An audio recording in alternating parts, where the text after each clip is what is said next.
साथ मैं पूजा जादौन और आप देख रहे हैं द फैक्ट इंडिया। लोकसभा चुनाव के पहले चरण में 102 सीटों पर 19 अप्रैल को मतदान होना है। इसके साथ ही राजस्थान में पहले चरण में 12 सीटों पर मतदान होना है।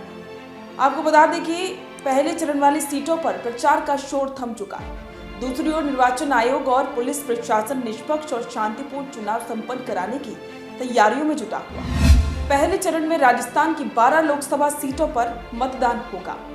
यूं तो राजस्थान के सियासी रण में भाजपा कांग्रेस की सीधी टक्कर होती आई है, लेकिन इस बार भाजपा के क्लीन स्वीप को रोकने के लिए कांग्रेस ने हनुमान बेनीवाल की पार्टी आरएलपी के साथ गठबंधन, लेफ्ट और भारत आदिवासी पार्टी से गठबंधन किया है। अब देखना यह है कि राजस्थान में मोदी का मैजिक चलता है या गहलोत का गठबंधन। 19 अप्रैल को होने वाली पहले चरण की वोटिंग से पहले आपको बताते हैं कि राजस्थान की सीटों पर सियासी समीकरण क्या बन रहे हैं। राजस्थान में पहले चरण में चुनाव वाली 12 सीटें, जिनमें श्रीगंगानगर, बीकानेर, चूरू, नागौर, झुंझुनू, सीकर, जयपुर, जयपुर ग्रामीण, अलवर, भरतपुर, दौसा, करौली, धौलपुर। इसके साथ ही ये वो सीटें हैं जिन पर मतदान होगा 19 तारीख। बीजेपी उम्मीदवारों के बीच कड़ा मुकाबला है। कांग्रेस भी कड़ी टक्कर देती हुई इन सीटों पर नजर आ रही है। राष्ट्रीय मुद्दों पर लोकसभा का चुनाव होता है, आप सभी जानते हैं कि ज्यादातर राजस्थान में ही नहीं बल्कि पूरे देश भर में लोकसभा के चुनाव में राष्ट्रीय मुद्दे ही गूंजते हैं। राम मंदिर का मुद्दा भी अब की बार खूब हावी है। कई जगह जातीय समीकरण प्रत्याशियों की जीत हार का कारण बन सकते हैं। कहीं टिकट काटना और नए चेहरे उतारना भी बड़ी भूमिका चुनाव में अदा करेगा। पहले चरण वाली इन 12 सीटों में से 6 सीटें ऐसी हैं जिनके नतीजों पर सबकी नजरें टिकी होंगी। ये 6 और सीटें हैं चूरू, नागौर, जयपुर, बीकानेर, अलवर और दौसा। चूरू की बात करें तो भाजपा पृष्ठभूमि वाले 2 नेताओं में टक्कर। चूरू सीट पर पिछले दिनों पीएम नरेंद्र मोदी ने बीजेपी उम्मीदवार देवेंद्र झाझड़िया के समर्थन में जनसभा करके कहा था कि दिल्ली से नरेंद्र मोदी देवेंद्र के लिए आशीर्वाद मांगने आए। जब नरेंद्र देवेंद्र के लिए आशीर्वाद मांगता है तो आप लोग छप्पर फाड़ कर देते। दरअसल चूरू लोकसभा सीट पर अब की बार बड़ा उलटफेर देखने को मिला है।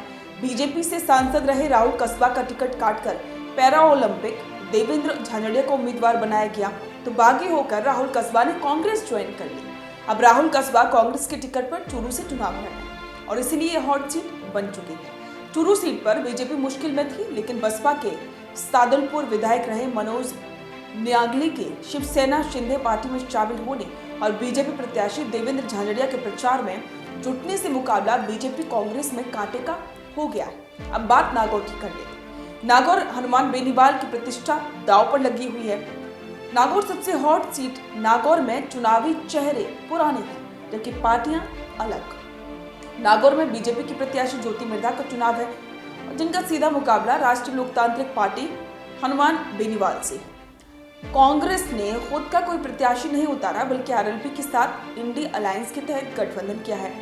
हनुमान बेनीवाल कांग्रेस के समर्थित प्रत्याशी हैं। ज्योति मिर्धा कद्दावर और राजनीतिक मिर्धा घराने से आती हैं, जो नाथूराम मिर्धा से लेकर दशकों तक कांग्रेसियों का परिवार रहा है। लेकिन अब हालात काफी बदल चुके हैं। ज्योति मिर्धा ने कहा है कि आजादी के बाद पहली बार नागौर में कांग्रेस का चिन्ह लोकसभा चुनाव में नहीं है और हनुमान बेनीवाल विश्वास के लायक नहीं है, क्योंकि वो पार्टियां बदलते रहते हैं। अब बात जयपुर की करते हैं। खाचरियावास के सामने बीजेपी की मंजू शर्मा मैदान में। केंद्रीय गृह मंत्री अमित शाह ने जयपुर में रोड शो किया है। जयपुर शहर की लोकसभा सीट से बीजेपी ने वर्तमान सांसद रामचरण बोहरा का टिकट काट दिया और इनकी जगह मंजू शर्मा को प्रत्याशी बनाया। बीजेपी के पूर्व प्रदेशाध्यक्ष और कई बार विधायक रहे दिवंगत भवनलाल शर्मा की बेटी मंजू शर्मा हैं, जिनके सामने कांग्रेस ने पूर्व कैबिनेट मंत्री प्रताप सिंह खाचरियावास को चुनावी मैदान में उतारा है। सुनील शर्मा को टिकट देने और उसके बाद में उन पर शशि थरूर के आरोप लगने के बाद उम्मीदवारी दबाव में छोड़ने से ये हॉट सीट बन गई, क्योंकि ब्राह्मणों में नाराजगी अब बढ़ गई। खाचरियावास विधानसभा चुनाव इस बार हार चुके हैं, जबकि लोकसभा के लिहाज से जयपुर सीट बीजेपी का गढ़ बनी हुई है। अब बात बीकानेर की। 2 मेघवालों में यहाँ पर रोचक मुकाबला है। बीकानेर से केंद्रीय मंत्री अर्जुना मेघवाल लगातार तीसरी बार बीजेपी के प्रत्याशी हैं। उनके सामने कांग्रेस उम्मीदवार पूर्व कैबिनेट मंत्री गोविंदराम मेघवाल हैं।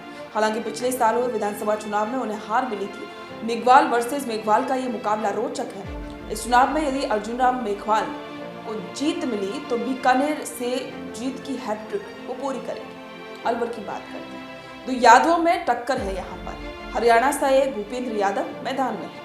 अलवर लोकसभा सीट से भाजपा ने केंद्रीय मंत्री भूपेंद्र यादव को उतारा है। कांग्रेस ने मौजूदा विधायक ललित यादव को प्रत्याशी बनाया है। एक अनुभवी नेता का मुकाबला नौजवान विधायक से होना है। दोनों यादव समाज से हैं, जिनका क्षेत्र में काफी दबदबा है। अलवर में बसपा ने त्रिकोणीय मुकाबला बना दिया। बसपा उम्मीदवार फजल खान के समर्थन में वोट की अपील करने मायावती अलवर भी पहुंची थी। उन्होंने जनसभा भी की। बसपा उम्मीदवार के खड़े होने और बीजेपी को फायदा बताया जा रहा और कांग्रेस को इसका नुकसान होगा, क्योंकि मुस्लिम वोट बैंक दो फाड़ होने की आशंका हो गई। दौसा की बात करें तो दो मीणा की टक्कर यहां पर है और किरोड़ी लाल की प्रतिष्ठा भी दांव पर है। दौसा में भी पिछले दिनों पीएम नरेंद्र मोदी ने रोड शो किया है। दौसा लोकसभा सीट पर बीजेपी ने मौजूदा सांसद जसकौर मीणा का टिकट काटा और उनकी जगह बस्ती के पूर्व विधायक कन्हैयालाल मीणा को चुनावी मैदान में उतारा है। किरोड़ी लाल मीणा अपने भाई जगमोहन मीणा को ये टिकट दिलवाना चाहते थे, लेकिन नहीं मिला।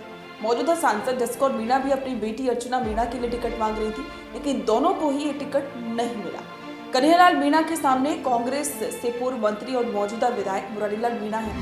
कांग्रेस टिकट नहीं मिलने से नाराज नरेश मीणा ही नाराज हैं और जिन्होंने मुरारीलाल मीणा के सामने मोर्चा खोल दिया था, मुश्किलें बढ़ा दी थी। हालांकि सचिन पायलट ने सब कुछ ठीक कर दिया। अभी देखा जाए तो सभी चुनावी प्रचार में जुटे हुए थे, लेकिन अब चुनाव का प्रचार थम चुका है। सचिन पायलट और उनके पिता स्वर्गीय राजेश पायलट का एक गढ़ दौसा रहा है। यहाँ पर भी मुकाबला टक्कर का माना जा रहा है। जयपुर ग्रामीण की अब बात कर लेते हैं। पायलट के करीबी अनिल चोपड़ा मैदान में है।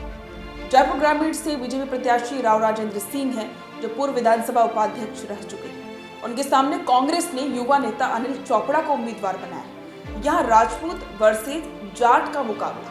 पिछली गहलोत सरकार में मंत्री रहे लालचंद कटारिया और राजेंद्र यादव दोनों बीजेपी में शामिल होने के बाद राव राजेंद्र सिंह के प्रचार में जुटे हुए हैं, क्योंकि सचिन पायलट अपने करीबी युवा नेता अनिल चोपड़ा की रणनीति बनाने में जुटे रहे। करौली धौलपुर की बात कर लेते हैं। दो जाटवों के आमने सामने होने से मुकाबला रोचक है और शोभा रानी ने ये मुकाबला और भी ज्यादा रोचक बना दिया।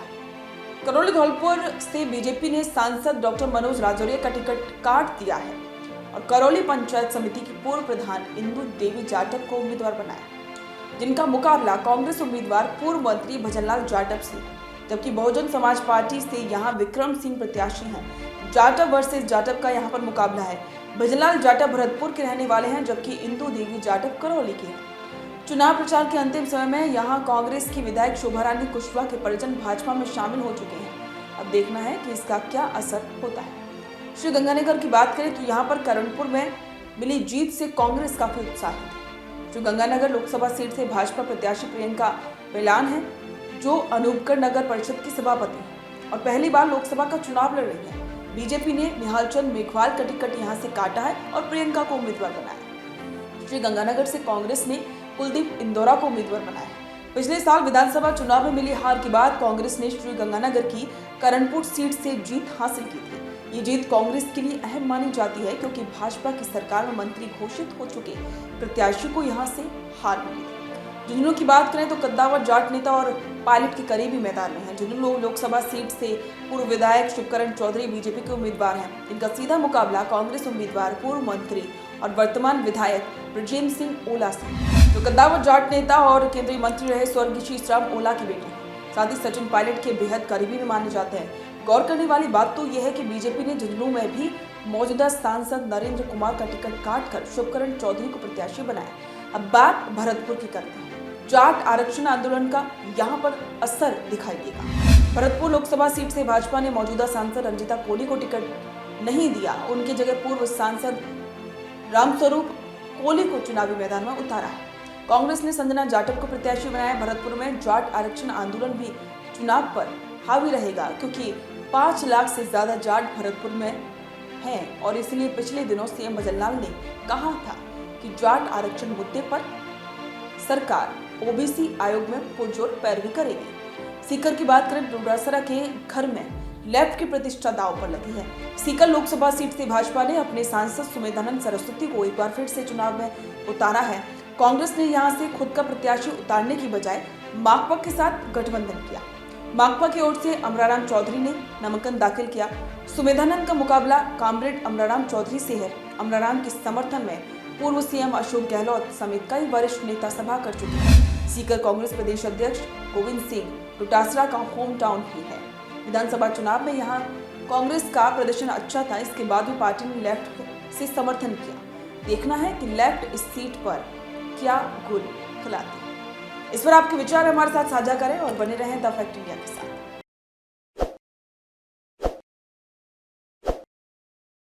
ताज़ा खबरों के लिए विजिट करें द फैक्ट इंडिया की वेबसाइट और डाउनलोड करें द फैक्ट इंडिया ऐप।